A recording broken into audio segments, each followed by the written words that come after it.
Boa noite pra vocês, sejam bem-vindos ao canal Pelo Amor Que Louca por Orquídea. Toda segunda-feira, às 6h30 da manhã, tem postagem aqui, tá? No canal. Também em outros dias da semana e final de semana também. Hoje eu venho falar um pouco sobre em que época, em que ano foi descoberto a espécie Cattleya.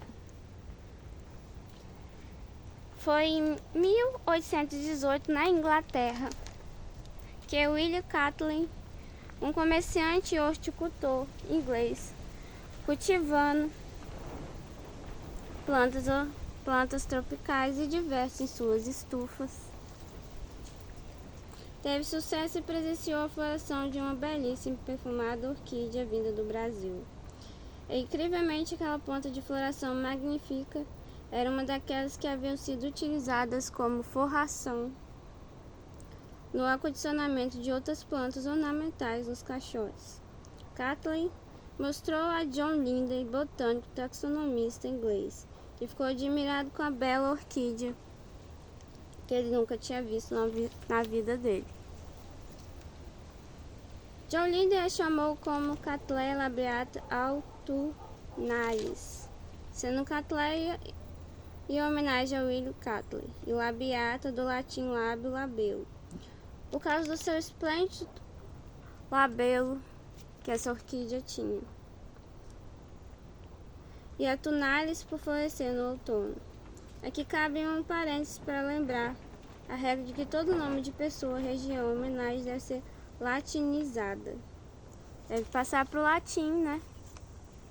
Realmente ele ficou bastante deslumbrado com aquela orquídea que ele nunca tinha visto.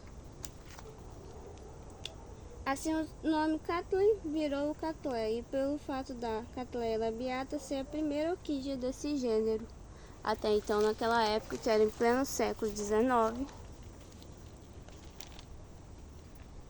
ela foi registrada nesse gênero, com esse nome, e passou a denominação do gênero, tá?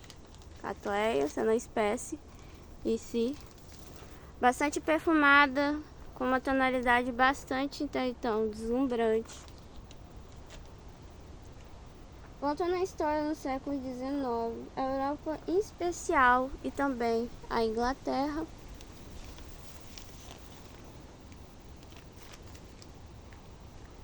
passou por um momento histórico de grande descoberta da orquídea Cattleya labiata. O interesse pelas orquídeas cresceu e instalou-se a mania por pessoas ricas de poder possuí-las em suas estufas.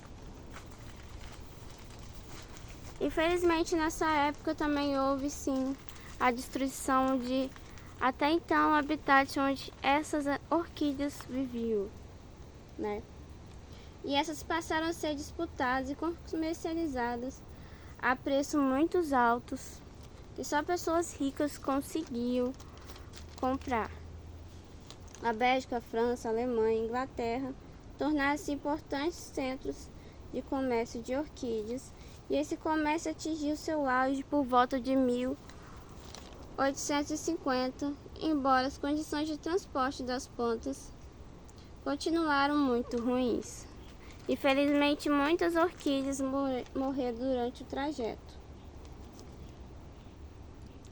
Após a descrição e classificação dessa Cattleya por John Lindley, inúmeras outras espécies de orquídeas foram encontradas e classificadas com o tempo.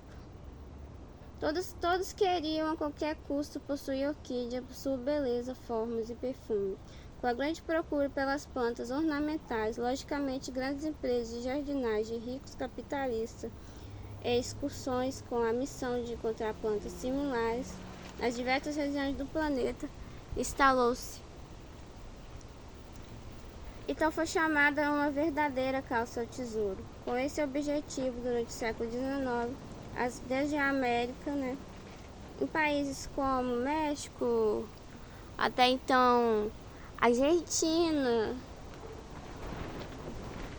esses países eram invadidos por caçadores de orquídea, quais visavam lucro a qualquer custo, acabando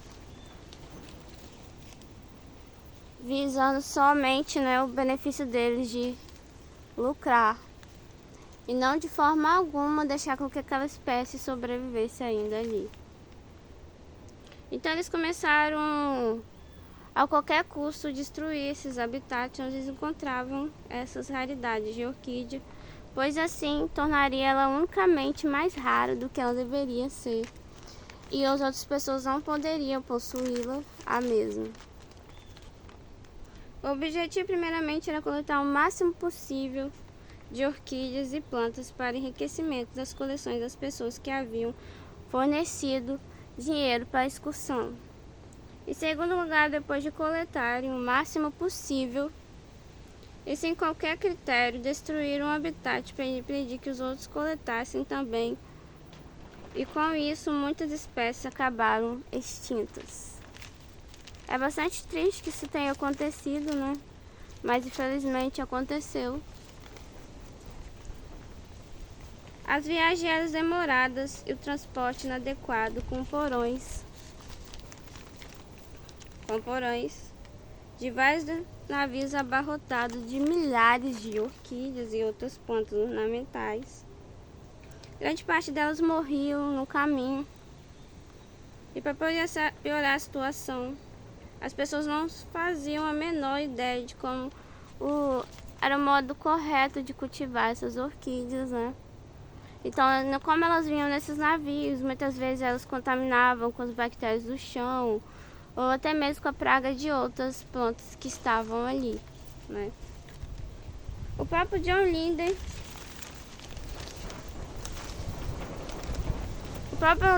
sugeriu que a orquídea precisava de um ambiente mais úmido e também um ambiente com mais calor, para que ela viesse melhor desenvolver. Mas infelizmente naquela época, né, eles só visavam mesmo a parte do lucro de possuir em sua coleção uma orquídea e não o bem-estar dela e nem também preservá-la. John Linder ele começou sim, né, a descrever como melhor cultivar as orquídeas, como melhor adaptar a elas, características que elas possuíam, locais onde elas eram encontradas, para que assim não viesse a ser extintos, mas com certeza boa parte foi extinta sim naquela época. Infelizmente isso aconteceu, tá? E por volta de 1830, né, que foi a época que ele realmente introduziu esse conceito, ele queria de certa forma proteger, né, essas espécies para que nunca entrassem em extinção, mas infelizmente muitas, até milhares, já não existem mais. Ele ficou realmente fascinado pela tonalidade da orquídea, o vegetal dela, a flor dela, tudo que ela possuía. É bastante interessante sim, né? Já que ele era um botânico da época, se tornou bastante importante pra gente, né? Deixou uma vasta cultura aí sobre orquídeas, que hoje em dia nos ajuda bastante. Mas é muito triste saber que sim, houve algumas que entraram em extinção. Beijo pra vocês e até o próximo vídeo.